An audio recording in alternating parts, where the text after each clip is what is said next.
हरिओम हरे कृष्ण। हमारी श्रृंखला मानव निर्माण का आज का यह छठा भाग उन पेरेंट्स के लिए है जो कि अपने बच्चों के बेहतर भविष्य के लिए कामना भी करते हैं, उसके लिए प्रयास भी कर रहे होते हैं, लेकिन लापरवाह होते हैं। गंदी आदतों में धंसते हुए अपने बच्चों को देख नहीं पाते। सोचते रहते हैं कि हमारा बच्चा अभी मासूम है, क्या इन गंदी आदतों में पड़ेगा। आइए शुरू करते हैं आचार्य चाणक्य के एक श्लोक के साथ।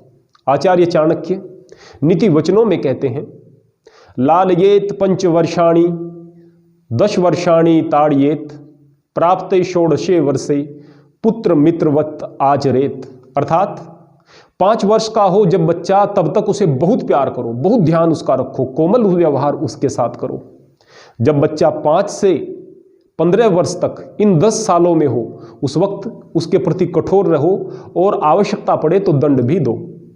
16वें वर्ष में आते ही आप बच्चे के साथ मित्रतापूर्वक व्यवहार करना शुरू कर दो, ताकि वो अपनी समस्याओं को आपसे शेयर कर सके, अपने मन की आपसे बता सके। लेकिन हम अक्सर हर एक मोड़ पर असफल हो जाते हैं। दिक्कतें यहाँ से शुरू होती हैं। हम सोचते हैं कि हमारा बच्चा तो अभी छोटा है और वो गलत आदतों में धंसता चला जाता है। जानते हो, काम वासना जनित आकर्षण तब से शुरू हो जाता है बच्चों में जबकि उनका शरीर इस योग्य भी नहीं होता, अर्थात 7-8 वर्ष की उम्र से ही। आप अगर ध्यान से देखेंगे तो अपने आसपास छोटे बच्चों को यदि उनके मिलने की कहीं पर व्यवस्था होती है तो उनको छिपे हुए स्थानों पर कुछ इस प्रकार के गलत कार्यों को करते हुए उन कोशिशों में पड़े हुए देख सकते हैं। या फिर अपने बचपन को ध्यान से देखोगे तो कहीं ना कहीं आप ऐसे बच्चों से परिचित रहे होंगे बचपन में जो कि इस तरह के कृत्यों में संलग्न थे, या फिर आपके भी कहीं ना कहीं ऐसे अनुभव रहे होंगे। उस समय भले ही वो शारीरिक रूप से कुछ नहीं कर पा रहे हैं, लेकिन उनके कोमल मन पर एक गलत चीज की छाप बन रही है, और जैसे ही बच्चे 11-12 वर्ष की उम्र में आते हैं वो फिर शारीरिक तौर पर भी उन आदतों में फंस जाते हैं जो कि उनके भविष्य को बर्बाद कर देती हैं। लेकिन जानते हो, ये बुरी आदतें शुरू कहां से होती हैं? कोई भी कार्य शुरू कराने से शुरू होता है। एक आदमी जिसे धूम्रपान की आदत नहीं है, उसे बीड़ी सिगरेट की तलब बिल्कुल नहीं लगती। उसे पता ही नहीं कि क्या स्वाद आता होगा, धुआं मुंह में लिया छोड़ दिया, उसे तो बचकाना बात लगेगी। उसको कोई ना कोई मित्र शुरू कराता है। आप शुरुआत में ऐसे ही रोमांच में शुरू कर देते हैं। जिसने पहली बार धूम्रपान किया उसको कोई टेस्ट नहीं आया होगा, या थोड़ा बहुत हल्का फुल्का अनुभव रहा होगा। उसके बाद फिर वो धीरे धीरे आदी हो जाता है, फिर वो उस आदत को नहीं छोड़ पाता। ऐसी स्थिति हो जाया करती है। ऐसे ही दूसरे दुर्व्यसनों का भी है। जो व्यसनों से दूर है उसे उस व्यसन के आकर्षण का क्या पता, वो तो उससे दूर है। जो फंस गया है फिर उसका शरीर उन चीजों की मांग करता है और वो उन आदतों का गुलाम बन करके रह जाता है। ठीक इसी प्रकार बच्चे भी ऐसे ही इन आदतों में नहीं पड़ जाते, उन्हें भी कोई ना कोई इन आदतों की तरफ लेकर जाता है। कुछ कारण बनते हैं। आइए सबसे पहले उन कारणों की तरफ हम चर्चा करते हैं। वो 4 कारण क्या हैं? सबसे पहला जरिया है माँ बाप।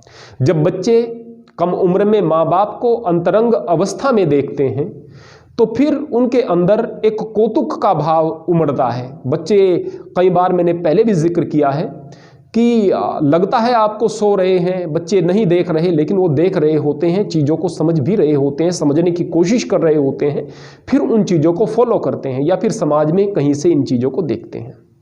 दूसरा है टीवी। टीवी में जब लड़का और लड़की का संबंध देखते हैं और जिस तरीके से बच्चे देखते हैं, तो आप ऐसा अगर सोच रहे हैं कि उसका प्रभाव नहीं पड़ता तो आप निश्चित रूप से मूर्खता की ओर हैं, और शुतुरमुर्ग की तरह से रेत में आंख डाल करके, रेत में मुंह डाल करके यह सोच रहे हैं कि अब उसे कोई नहीं देख रहा है। आंखों पर पट्टी बांध लेने से हकीकत नहीं बदल जाती है। जब बच्चे बड़े हो रहे होते हैं वो देखते हैं एक लड़का है एक लड़की है, वो अलग अलग तरीके से मिल रहे हैं, वो भाई बहन भी नहीं है, वो माता पिता भी नहीं है, वो आपस में और कोई संबंध रखने वाले भी नहीं हैं, वो तो एक अपरिचित है, अपरिचित लड़का है, अपरिचित लड़की है, आपस में मिल रहे हैं, प्यार कर रहे हैं, जो व्यवधान डाल रहा है वो विलेन है। बस यही फिल्मों में दिखाया जाता है, यही टीवी सीरियल्स में आप देख रहे हैं। टीवी सीरियल्स में चीज़ें और ज़्यादा बदल गई हैं, और ज़्यादा आगे बढ़ गई हैं, तो बच्चों के कोमल मन पर प्रभाव पड़ता है और वो फिर बहुत सारे एक्सपेरिमेंट्स करते हैं। तीसरा, स्मार्टफोन। स्मार्टफोन में आप देखते हैं कि किस तरह की चीज़ें आती हैं, किस तरह के विज्ञापन आते हैं, हम पहले भी जिक्र कर चुके हैं शायद। मैं अभी एक कैलेंडर को देख रहा था कुछ तिथियों वगैरह का आकलन करने के लिए। अब मेरे पास पांचांग से मैं दूर था, मैंने स्मार्टफोन के अंदर कैलेंडर देखना चाहा तो वहाँ पर एकदम से विज्ञापन आता है कि आपके आसपास लड़कियां हैं जो कि मोबाइल पर आपको वीडियो कॉल करके सब कुछ दिखाएंगी नंगी होकर के। अब बच्चे तो अगर उनके पास फोन है तो वो तो कौतुक करके देखेंगे भाई। जब ये चीजें मिल रही हैं तो आप उनको बचाकर कैसे रखेंगे, बड़ी दिक्कत आएगी। और फिर सबसे खतरनाक जरिया होता है मित्र। जब बच्चे इस तरह की चीजें सीख रहे होते हैं, जो मित्र पहले से इनमें डिप्लोमा कर चुके होते हैं, वो उन्हें उन चीजों की तरफ लेकर जाते हैं, बताते हैं कि चलो हम तुम्हें भी बताते हैं कि कैसे आनंद आता है, कैसे अच्छा लगता है। बच्चे गलत आदतों में पड़ते हैं। 7, 8, 9 साल की उम्र में ओरल सेक्स के चक्कर में पड़ते हैं।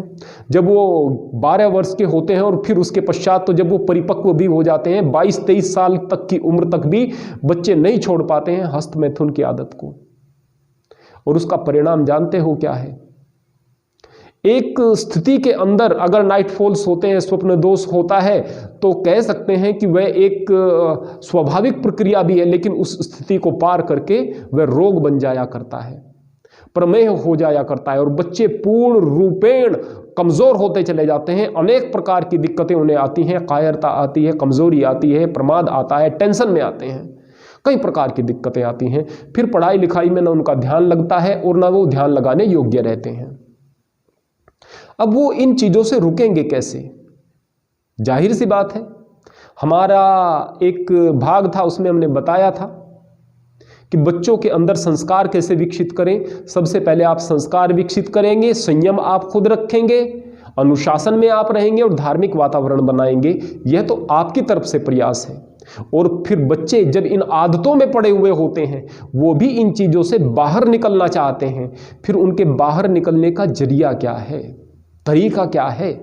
जब बच्चे 14-15 साल के होते हैं, उस समय सबसे ज्यादा कुंठा में होते हैं। वो समझ रहे होते हैं कि हम पता नहीं कितना बड़ा पाप कर रहे हैं। अरे भाई, पाप नहीं कर रहे आप, पाप नहीं है ये। पाप इसलिए बन जाता है कि इसका परिणाम बहुत खतरनाक है।